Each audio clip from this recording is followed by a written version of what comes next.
All right, so here we begin. So we're going to take a look at inverses, what those mean, as we begin our unit on transformations. So our goal for today is just to simply be able to solve simple problems with inverse functions and to also be able to graph them.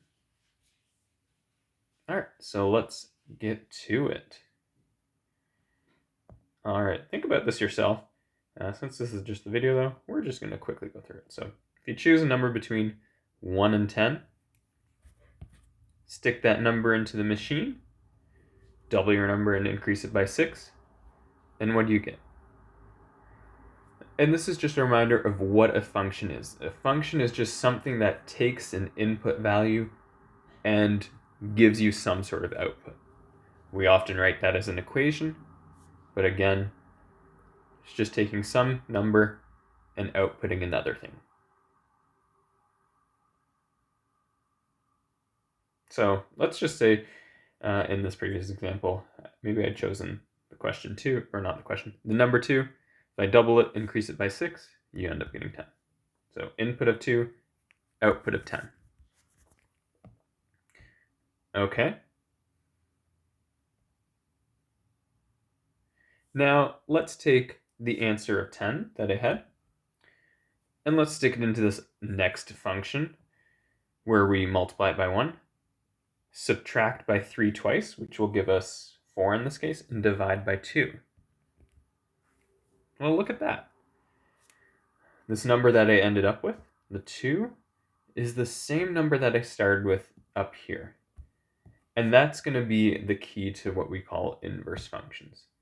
It's basically going to take your output from one function and bring it back to the original input of that function. So let's get to the definitions.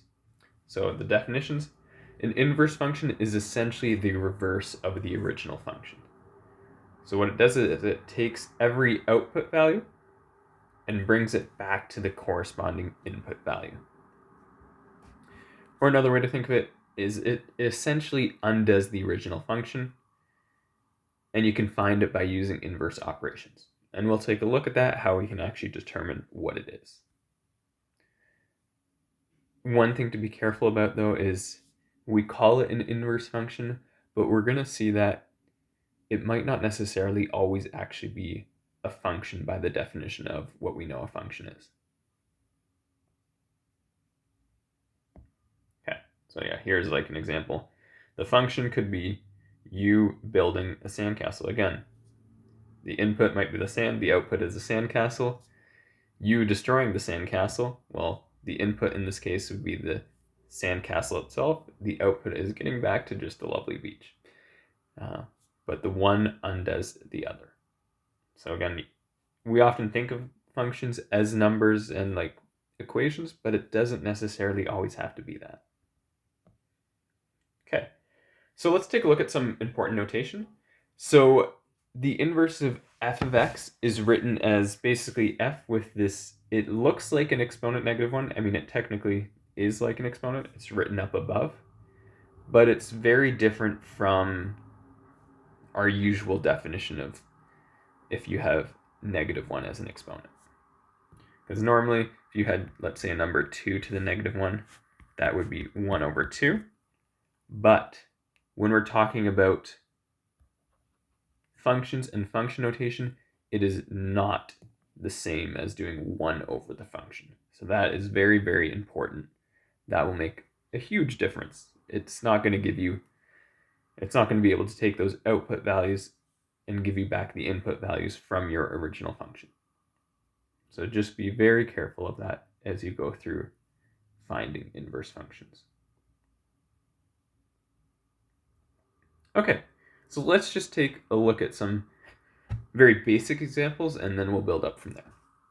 So the first thing we can do is, let's say we have a function given a table of values. How do we find out the inverse function using a table of values? Well, again, what's the definition? We take our output values. So let's say in the first one, the output value was 14 when you had -2. So that's going to be what we're going to input into our inverse function, because the inverse function is trying to take the original outputs and we're going to bring it back to the original input, which was, in this case, -2. So 14 needs to go to -2. So x is 14, y is -2. All right. And this pattern is going to continue. Oh, I don't need to do that. Well, that's fun. The output of 10 from the original function, that's what we want to stick into the inverse function, and we want to bring it back to its original input, which was -1. And you can see the pattern. All we're doing is essentially flipping the x and the y column. So our input into the inverse is 6, the output is 0. We're taking 2, bringing it back to 1. We're taking -2, bringing it back to 2. And then for the last one, 3 originally went to -6, so we need to take -6, bring it back to 3. And that's a look at just the table of values of the inverse function. Okay, let's continue onwards. Let's use some mapping diagrams. So we saw these earlier when we were looking at functions before, and so let's take a look at them again. So again, we can see we have some inputs, so x values going towards y values, but now we want to take those outputs from the original function and bring them back to the input. So you can see there I kind of said 6 going back to 4, so that's what I'll draw over here. So 6 is going to go back to -4, like that.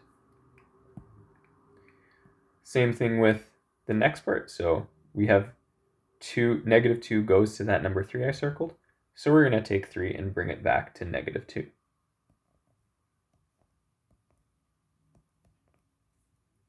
All right. Then we can take a look at 1. It goes to 8, so that means we want to bring 8 back to 1. But we also need to see 5 is also going to 8, so 8 is also going to go to 5. And there's the mapping diagram of the inverse function. All right, now let's just take a moment to pay careful attention to this bottom part. So in the inverse, what happened there is I had the number 8 going to multiple numbers here with our inverse function. So 8 could be mapped to 1 or 5 because both of those original inputs on the original function both went to 8. And so what that means is, well, if we're thinking of the definition of a function, for every input, there's one output. But in this case, the inverse has 2 outputs for 8. And because of that, it's not going to be an actual function, so it's not a function. So going back to our original definition of a function, this doesn't actually fit that criteria anymore. So there can be a case where you have a function originally, when you do the inverse, that doesn't end up being a function.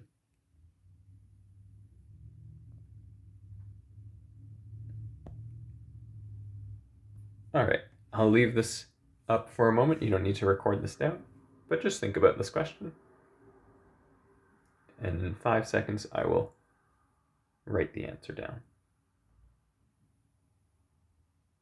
Okay, so the answer will be 8, because remember, the function takes your input to some sort of output. In this case, that's -pi.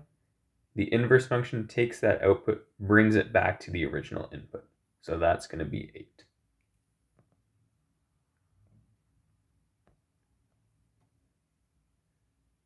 All right, this one's a little trickier, so I'll just talk about it. If your inverse function took 6 to 7, then that's going to mean that we had some original output that was being mapped back to 7. And that means for the original function, the number 7, well, that must have originally gone to 6 for the inverse to go from 6 to 7.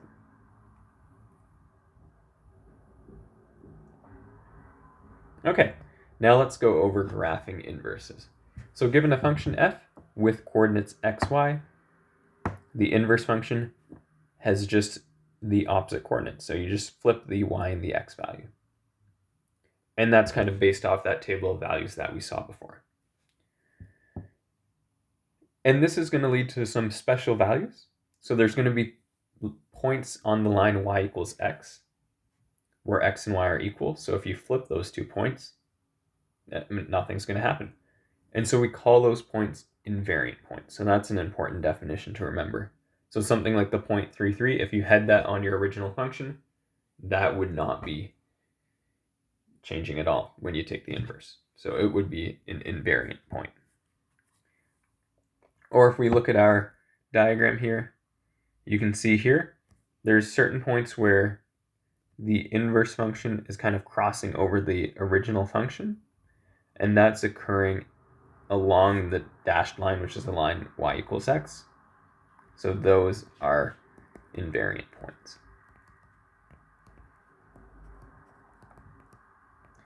Okay. Yeah, and essentially it just ends up being a reflection because you're just flipping the x and the y values. Okay, so let's just practice taking a graph that we originally have and finding out what its inverse will look like on the same grid. So what I'm going to do, if you have a graph like this, identify a few key points, basically things that look nicely on the grid, and let's write down those point values. So this one down here, well, I don't want to write it so that it won't get in the way of the new function we're going to draw. So that's going to be -6. We're going to the left, down 3, so -3.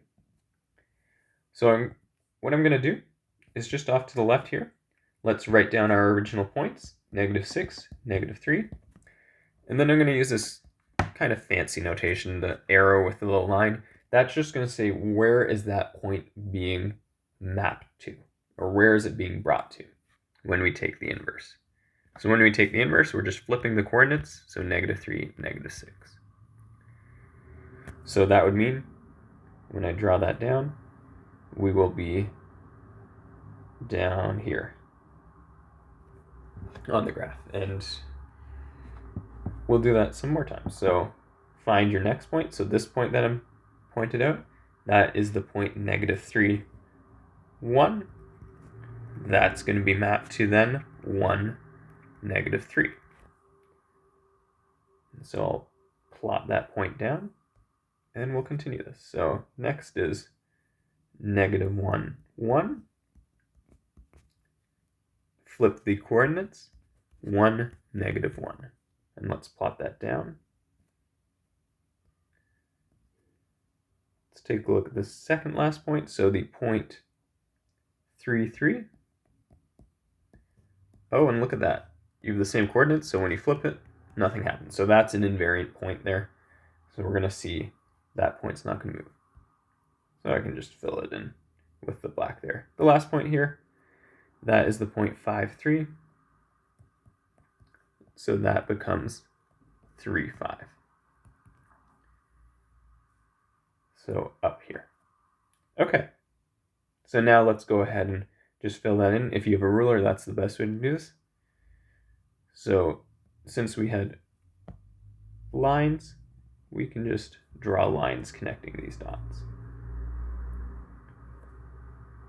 So something like that. And I'm just going to do a quick little sketch of the line y equals x here.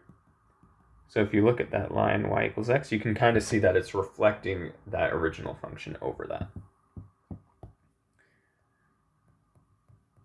And let's just make note that 3, 3 is invariant.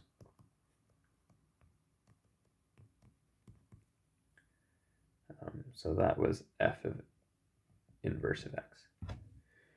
And another thing to note, if we take a look at the new function that we drew, well, I say function, but if you try the vertical line test, you can see that parts like up here at the top, that vertical line there, I mean, that is a vertical line, so it's not going to pass the vertical line test. So it's not going to be a function. So again, we have that occurring.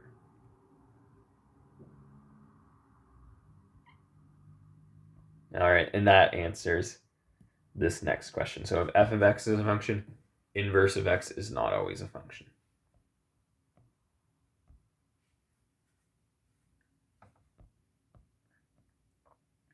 Okay, so let's take a look at the domain and range of inverse functions. So we looked at domain and range at the start of the course, and we're going to look at it again. So what is the domain and range? Well, essentially they're just going to be flipped. So whatever your original domain of the function originally was, since we're switching x and y values, that's going to become the range of your inverse. And whatever your range of the function originally was, that's going to become the domain. So we'll take a look at a couple examples that really illustrate that.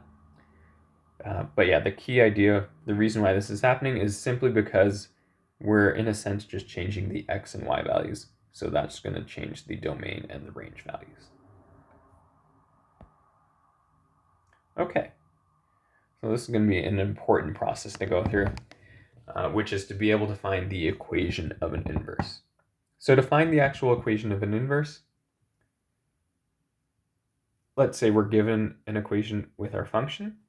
What we can do is just replace that function notation just with the letter y, and this will allow us to more easily just rearrange things. But the first step after that is going to be switching our letters x and y. Then we just solve the equation in terms of in terms of y. And then you can also double check, is that actually a function or not? If it is a function, then that's when we can write it as this f inverse of x using that function notation. If it wasn't a function, technically that would be improper to use that notation then. Okay, so let's go on to actually making use of this process. Okay, so in part A, we have 3x plus 2. So the first step is simply, let's just write this as y equal to 3x plus 2. So just replacing it with a y just to make things a little easier to see visually. Then we want to switch our letters y and x. So that's what those little arrows are there to indicate. So here at the front now we have x equal to 3y plus 2. Okay. And now just rearrange, solve for y. So we can bring the 2 over. That'll be minus 2. So x minus 2 is equal to 3y. Divide by 3. And you will get something like y is equal to x minus 2 over 3. Okay. So we've solved for y. We're essentially done. We just need to check, is this actually a function? Well, if we take a look at this, can we substitute in any value for x? And will that give us always just one value? And the answer is, well, yes, it will. There's going to be no restrictions on x. So it's not, whenever you substitute in a number for x, you're always only going to get one answer. And that's going to be the key. So a function, and that means we can write it as f inverse of x equal to x minus 2 over 3. Okay. Let's try that again. And let's go through this a little more efficiently. So again, we set g of x, change it for y. Then we switch the letters y and x. And then we solve for y in this case. So in this case, I'm going to move over the 4. And then we're going to divide by 2.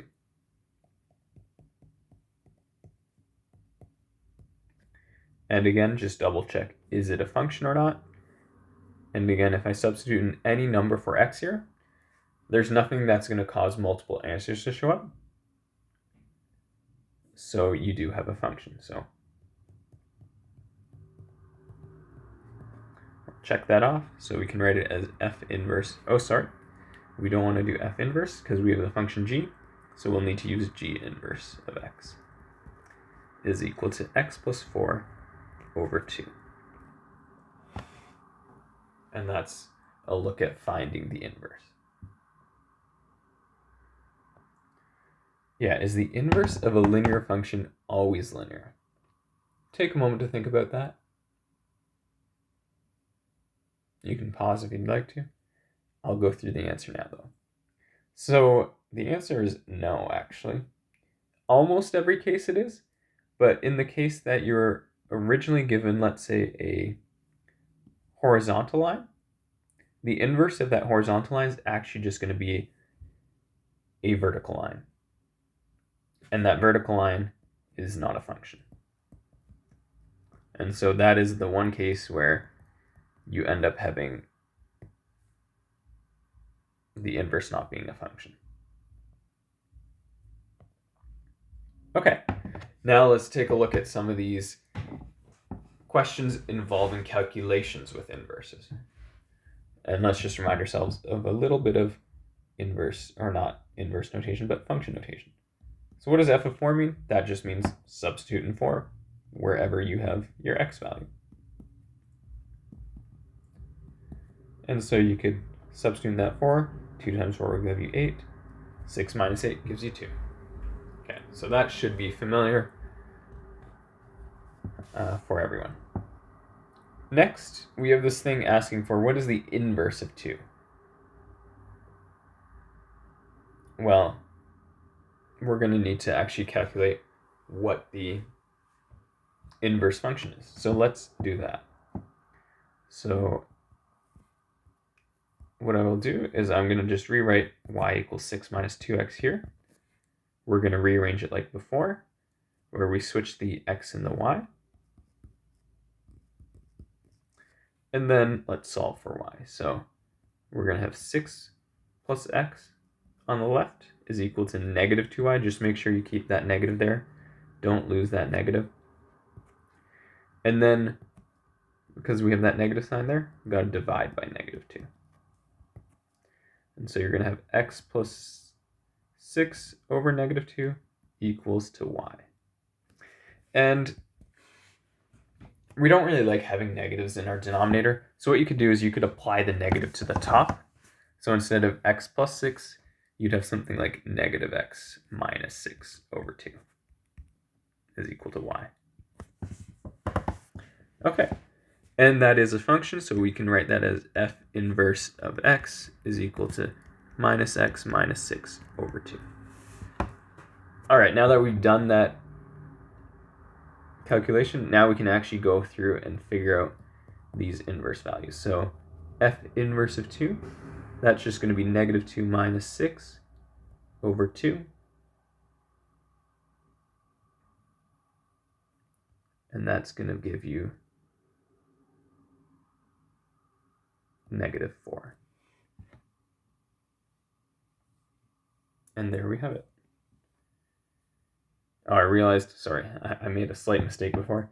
6 minus 8 is negative 2, not 2. That's a silly mistake to make. All right, and then we can use that function to figure out the inverse of 4. So in a sense, what we're asking is when we're saying calculating the inverse of 4 here, we're asking what value in the original function will map to 4. So we're going to do negative 4 minus 6 over 2. That'd be negative 10 over 2, which will give you negative 5. So what this means is f of 5 originally equals 4. So that's important to note. So that's what our function notation and our inverse function notation is telling us. Okay, let us continue on. So yeah, here's another way to look at function notation. Your function takes apples, turns it into lemons. Then your inverse function is going to take those lemons, turn it back to apples. Doesn't just have to be numbers. We just need to remember inputs go to outputs, and those outputs get brought back to the original input. All right, and that's everything.